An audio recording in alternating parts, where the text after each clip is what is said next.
Welcome to Local SEO Today. With me today is Susan Gillory.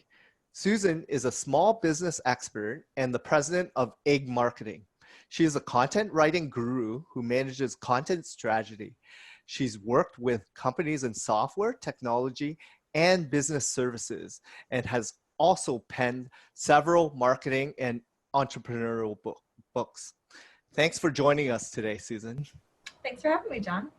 Great. Well, I know you're a busy lady, and I really want to thank you for taking your time out of your busy schedule to be on this podcast show.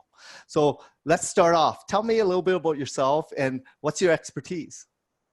So I am a writer, and I always have been a writer since I could hold a pencil in my hand. I've been able to translate that into a career in marketing, helping businesses of all size, from the smallest mom and pop to large global enterprises, helping them with their content. So my job every day is just writing. I love writing about technology, mobile apps, software, all kind of things like that. So that's what I've been doing for the past 13 years with my company, and a few years before that as well.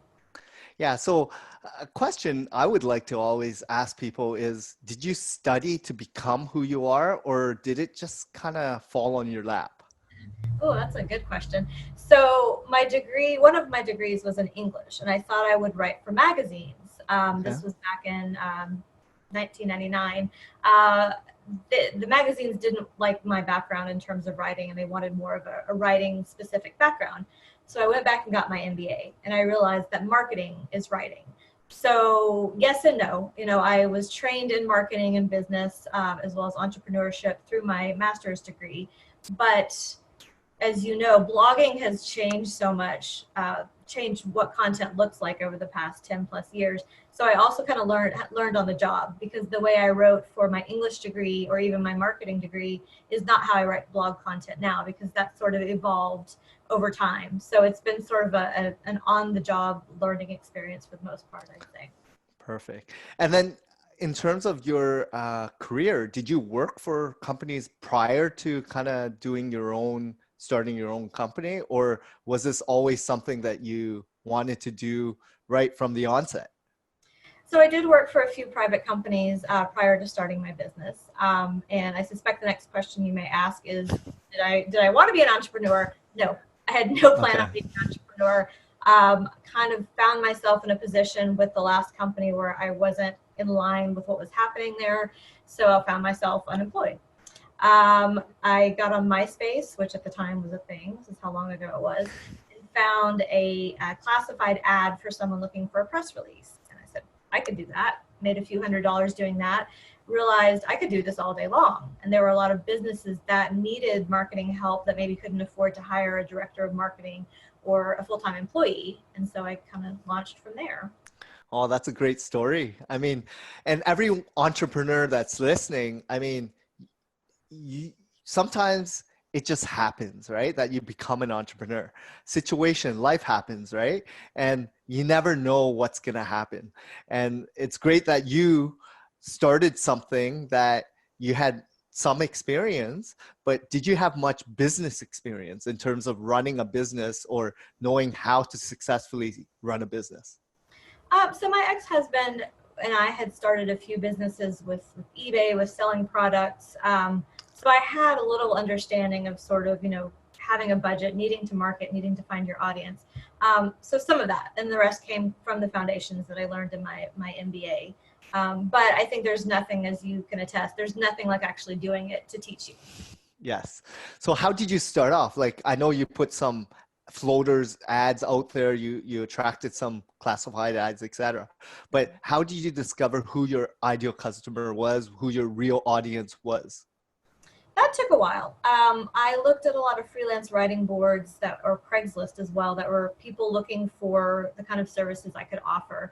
I made the mistake early on of trying to be all things to all types of people, trying to write things I had no business doing, just because I wanted the money, I was hungry, I wanted the experience.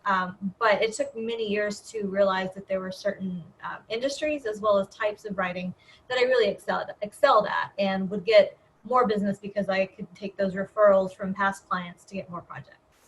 And I think that's a very valid point because at the beginning of any entrepreneurial journey, everyone's hungry and just wants a sale, right? And you're going to take on every single thing because you don't know who your ideal customer is and you don't even know if this is going to be a successful business or not, right? So you pretty much go out there, do as much as you can, and hopefully you realize and pivot and figure out who is your ideal customer. And then you form a vertical or niche, or you kind of know exactly how to market directly to them. So that's a really valid point of yours. So in terms of growing up, like I know you mentioned you studied your English degree as well as doing your MBA, but did you ever have a passion in becoming an entrepreneur? Like what inspired you or who inspired you? You know, it wasn't really on my radar. My family, no one in my family had owned their own business. But I've always been kind of a color outside of the lines kind of gal. And I think that once I understood entrepreneurship was that I didn't have a boss limiting what I could do, what I could learn, what I could offer. I kind of inspired myself that way, I think. And as I got to know other entrepreneurs, I began to look at how they did business and appreciate and learn from their mistakes and lessons. So that's another good point where how did you go out and find other entrepreneurs in the same kind of situation you were in? Because that's the biggest challenge there is today. Like everyone starts off wanting to be their own boss, but they'll soon realize that it's a very lonely space, right? And you want to connect or you want to throw ideas with people like mentors or coaches or communities or forums. How did you go out reaching out to people that were kind of like-minded or the same situation as yourself? It's especially hard for those of us that work from home, right? Yes. Because there are shared workspaces, which I've never experienced myself, but you can interact with more people. But I spent a lot of time in the early years networking locally. I would go to local networking events. And the funny thing is they didn't usually result in business, but they resulted in friendships, people I could bounce ideas off of, people I could learn from. And then after that, I started attending more like small business conferences, marketing conferences to sharpen up my skills as well as meet other people. And from those, I got one of my longest lasting clients at a conference that I volunteered at, as well as a freelance writer that I hired. So I'm always looking for opportunities to engage with others in my industry as well as other industries, just to learn from people. And I think, again, you bring out another really good point where just being vulnerable and going out there, not expecting anything, right? Where a lot of business owners expect something in return right away, right? If you go in open-minded and you want to just go in to learn, and I'll give you a scenario that I kind of did last year where I wanted to learn how to be in front of a larger crowd and do public speaking.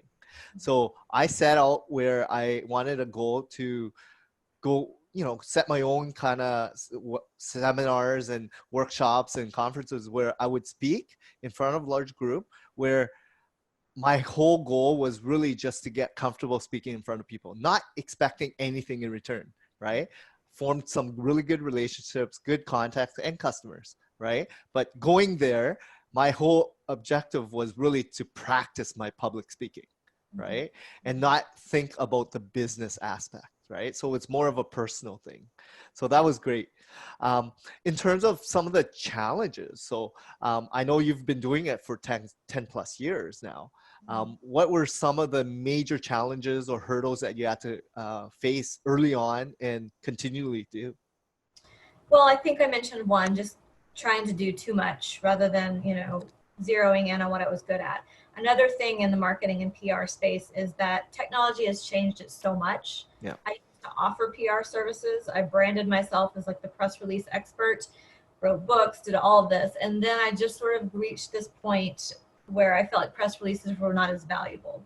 And so I looked at the clients I had, the results we were getting, and it was just not what I had gotten with clients in the past. So I made the big decision to pull away from PR completely. And that was like severing my arm, right? Because I had already, established myself as PR. And to this day, people still reach out to me for public relations. And I just say, I don't do it. And that was scary. But what I've noticed is that in the absence of that, other work has filled in that I find more fulfilling, and I'm able to get the results that I want from my clients. And I think, again, you bring on a good point in terms of a journey of an entrepreneur. People have to pivot accordingly, right? So you realize early on or even midway throughout the, cycle of your business that PR did no longer had the type of returns that they used to, right? People were not getting good results, right? So you have to, gravitate towards an offering or service that people actually want in your space, right? So that's great. And you always have to figure out, like, in terms of technology, what's out there, right? So you use it to your advantage. So has that helped you in your business? Yes. Well, it's staying on top of it because I write about technology a lot. So I have Okay. to know what's out there. Yes. So I have a client in the mobile marketing space, and I only knew nominally, much about it at the beginning, but I really kind of dived into it because it's so interesting to me. But it's reading content, it's understanding, it's playing with the like mobile wallet apps so that I can understand them from the consumer's point of view and then write about them from the business side. So is it very fast paced? Because from what technology, there's new software, there's new devices, there's so much going on, apps. It's very similar to how Google has updates on a daily basis. We just have to stay on top of it, right? There's all these industry news and influencers that I follow. I'm sure it's very similar in your space, because if you're a writer and you're an expert in that space, how much time do you actually devote on reading and doing research? That's the hard part. Research is a part of every article I write, but I don't spend a lot of time leisurely reading about my industry because I'm too busy creating. And so there's kind of a push and pull there of I need to be on top of the industry, but I also have to spend the time creating content. Yeah, and it's always a challenge, right? As an entrepreneur, there's only so many limited hours in a day. Right. And you have to pick and choose what's important and what you want to do throughout the day. So, any mistakes, large, small, that you can think of, setbacks that you had to overcome over the years as an entrepreneur? Working with clients has been an interesting lesson throughout the years. I struggled a long time for not valuing my worth enough. Okay. So charging too little and then keeping a client long term, it's fine to do one article for a lower price, but then you've locked in that rate and you have them for years and you kick yourself later. And not being afraid. I was often afraid, and I would lowball my rate, and then they would immediately agree to yes. I go, oh, I should have doubled that, or charge 20% more. I've gotten braver about that, where I will almost try to price them out, because if they're not serious, then I know that we're not going to be a good fit. But if they're willing to pay what I know that I'm worth now, they'll pay it. I think pricing is such a difficult dilemma for a lot of entrepreneurs, especially when you're starting off.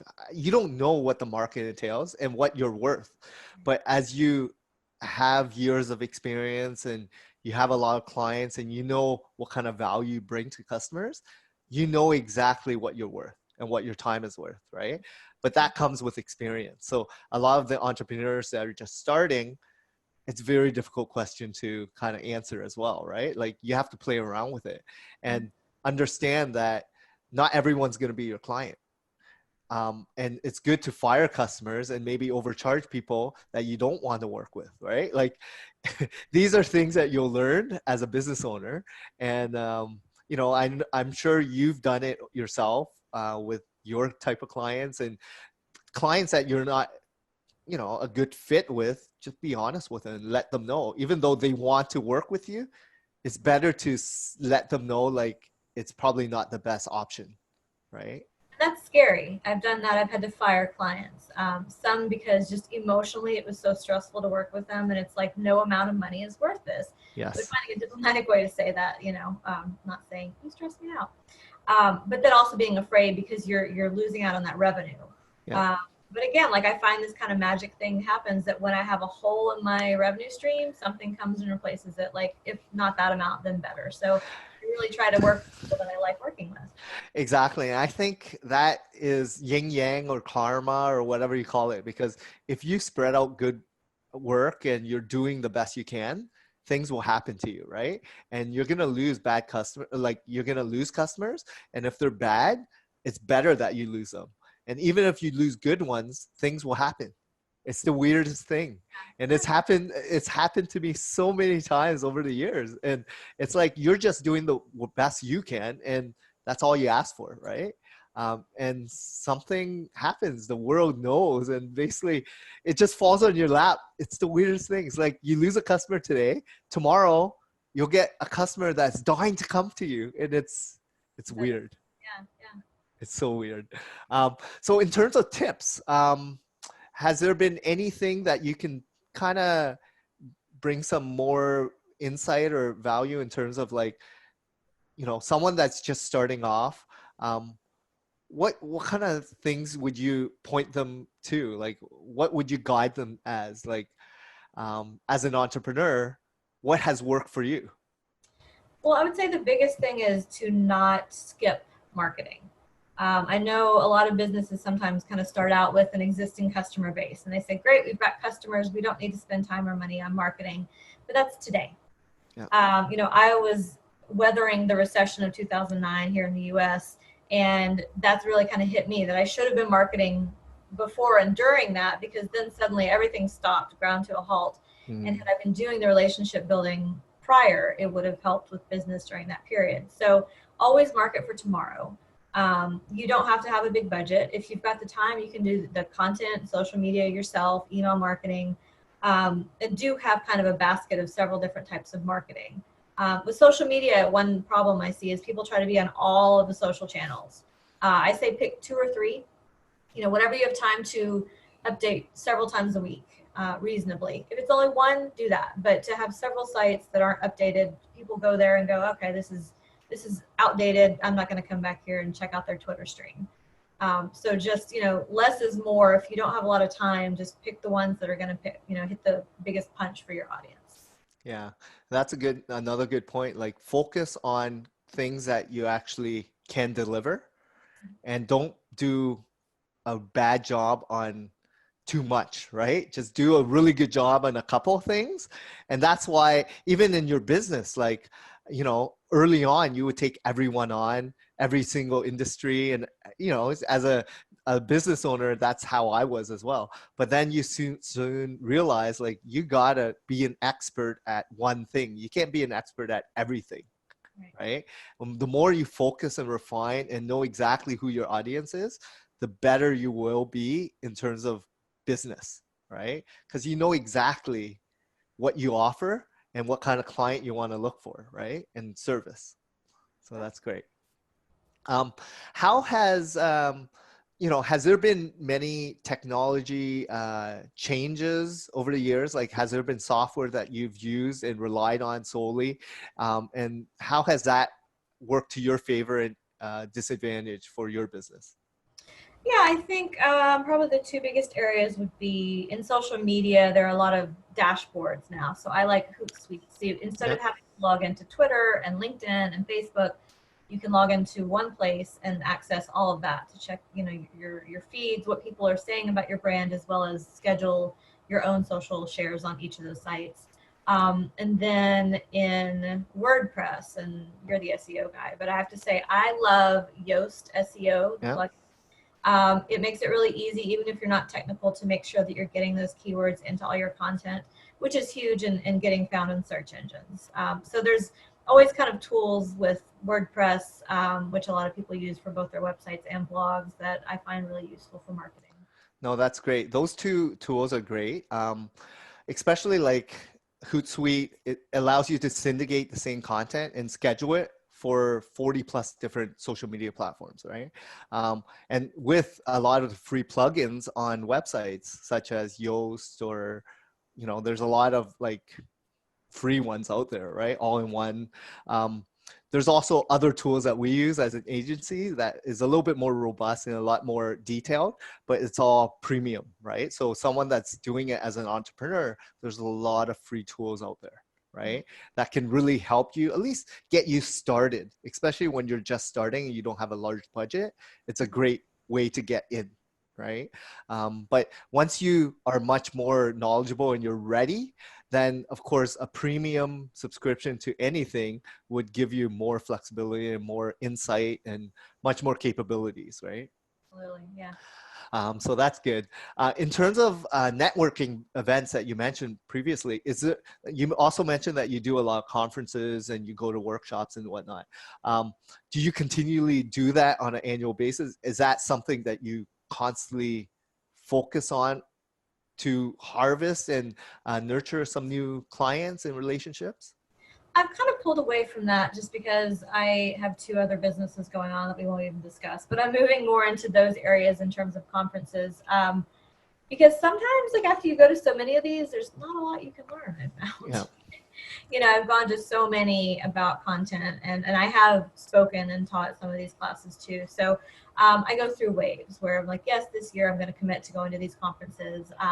The last year or two, it's been more local focusing. I've been on the board of my local business association for several years. And so that's kind of more what I'm trying to nurture locally.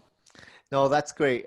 Because conferences, especially if you're just starting off, it's fairly expensive, right? To travel, devote time away from running your business and not knowing what you're going to get out of it. Yes, you'll be educated on some more of the front, but you could also read about them as well, right? I think the big thing is relationships. So basically going there, meeting other people that are maybe running their own shop or whatever it may be, and learning from them. And I think that's where you get a lot more value from the off-topic speaking, but more the social aspect of it. And one tip I would say to deal with the cost, and I did this with Social Media World, which was here in San Diego, California, volunteer. They Okay. often have staff, like you would check people in, but they still give you time to attend events. So you can go to sessions still, go to the networking events. That's where I met the big client and a writer for me. So you're more immersed in the event itself for networking opportunities, which is pretty great. No, that's a great idea. I never even thought about that, right? But yeah, if you're able to, give back, volunteer your time, and maybe you get something in return, right? Which is free education or some networking, right? So in terms of what drove you to become who you are today, like, has there been different stages throughout your entrepreneurial journey? And what drives you today? Like what is your purpose from when you started versus what it is today? Has that changed? I think I'm working on answering that these days. I'm kind of looking into other areas. How can I apply the marketing skills I have to the other businesses that I have? What really drives my passion? I think in the early days, it was just about getting experience. And again, learning the hard way that I didn't need experience in 5,000 things. I just needed, in a very niche kind of area. I'm good at what I do, and I recognize that. And so now I'm just trying to figure out what's next. And it's an interesting question. And then in terms of motivation, like what drives you today? Like, because as an entrepreneur, you're following your passion, right? Most entrepreneurs always dreamt of being their own boss, right? Frees up time to spend time with the family. And people paint such a rosy picture as entrepreneurs. They get to travel all over the world. They enjoy their life. However, the reality is they don't understand how many hours it takes, especially in the beginning, to get the ball rolling, getting your business going, right? Um, so, it's even for myself right now, it's always changing, right? What motivates, and my purpose is a little bit different because I'm a father to a young child, right? So family is very important to me at this time. Yeah. I think for me, work-life balance is really important, and I've gotten past the, crazy long hours, the stress. I've kind of got a good system going. So not everybody can work from home, but I love it. And I have a great schedule that I can pick up my teenage son from school, God, because he'll be driving soon. Um, but I have kind of the flexibility in my schedule to work when I want. But I'm also really good at shutting off at the end of the day. So, Yeah. and motivation from the work side, I can joke and say bad punctuation motivates me because there's so much bad writing out there that it makes my job easy because I'm such a fanatic about good writing that it makes me really happy to be able to give really great content to clients who don't have the time or the skill to do it themselves. Hmm. So what does success look like for you? Happy clients, clients who love what I'm doing for them, who want to keep working with me for years and years, and not, working with people I enjoy working with. And I'm really fortunate to have worked with some people close to 10 years, and just Wow. continue those relationships with them. And that's so important, right? Like, you wake up, you do what you do as an entrepreneur, as a business owner, and as long as there's people that appreciate your all hard work and keep the paychecks coming, I mean, at least you're supporting your family and your lifestyle, but you're also helping others, right? And that's so rewarding. I'm glad that you found something that you love, right? And that's one of the challenges with a lot of new entrepreneurs, right? Like they don't really know why they're doing what they're doing, and they shouldn't be chasing money, right? That's one of the things that I hear this all the time as a mentor, as as a speaker. I always say, do never chase your money, right? Because it will come once you do what you love doing, Right. right? And it's very similar to you, right? Like you love writing. I love helping business owners see good results when they are found on Google, right? So when that happens, I think I've kind of achieved what I was out to do, right? Position them as the expert, position them as the authoritative figure, right? So it's very rewarding, and people respect that, right? And when they stay with you, it is a sign of respect. Absolutely. Yeah. So in terms of business, like I know we kind of are talking about this, lifestyle choices, right? So right now, your pillars are business. You have a family. Health is obviously very important, and a sense of community, right? So what is there one that you really focus on today more than others, or has it changed over the years? I'd probably say friends has kind of taken a precedence in the last couple years. Yeah. So you're spending more time with friends, or garnishing better relationships with them. Yeah. Yeah. And several of them are entrepreneurs, so that's kind of fun too. I think as long as you are surrounded by like-minded people, like in the same sort of space or lifestyle or mindset as you, Mhm. you're gonna be happy, Yeah. right? And the and that's hard to, like, a lot of entrepreneurs are very shy as well. Like they don't realize there's so many people doing what they're doing. Yeah. They have to go out there and let people know what they're doing as well, right? You've been doing it for 10 plus years. I've been doing it for 6 plus years, but I love the fact that I get to speak with other entrepreneurs and hopefully help them throughout their struggles or not, but really just talk to them and form a relationship. Friends or not friends, it could be a business relationship, it could be more than that, right? Like just someone that you can confide to and really just be honest with, right? Absolutely. So, in terms of online, is there communities that you would suggest for your kind of, like, is it localized in your community in San Diego, or is it more forums that you focus on? When I do kind of try to find a community, it tends to be more in person because online, I'm at my desk all day long. And so if I'm going to network, you know what I mean? If I'm going to Yes. network, I really want to see the face to face. So there are some creative communities in San Diego. It's actually global, I think, called Creative Mornings. And so they kind of focus on creative jobs. So, writing, design, photography, advertising, things like that. But they have some inspiring speakers that come, and just great networking opportunities. And then my local, just in my neighborhood business association, just to stay tapped into what local business owners are looking for. No, that's great because as you know, working at home, it's, you're in front of a computer all day and you don't have really any social, real life interaction with people, right?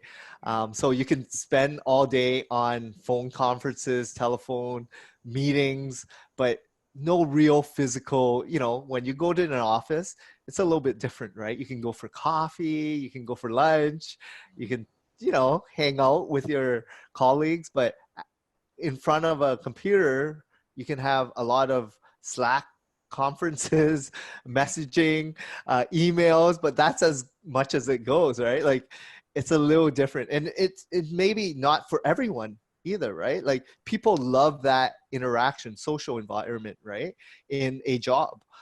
But as an entrepreneur, you have to realize what's good for you might be different, right? And it might not be for everyone. Absolutely. So in terms of like, do you currently do any community events, or in terms of your association? Uh, I'm always looking at like, how do you contribute? Like in terms of, I know you write a lot of content, right? So do you write for your association, or kind of give back in that sense? Well, because I launched another business this year, I pulled back from being on the board. But I was the one that managed their social media, that wrote their blog posts, things like that. So at this point, yeah, I'm learning to say no. So I'm learning to say no in the right places so I can say yes in other places. No, that's great. I mean, it's all depends on where you're at in your business and your life, right? But giving back, I have found over the years, is one of the things that is so rewarding, right? If you're able to, of course, especially as an entrepreneur, you're much more able to do so once you've been doing it for many years than when you're just starting off, right?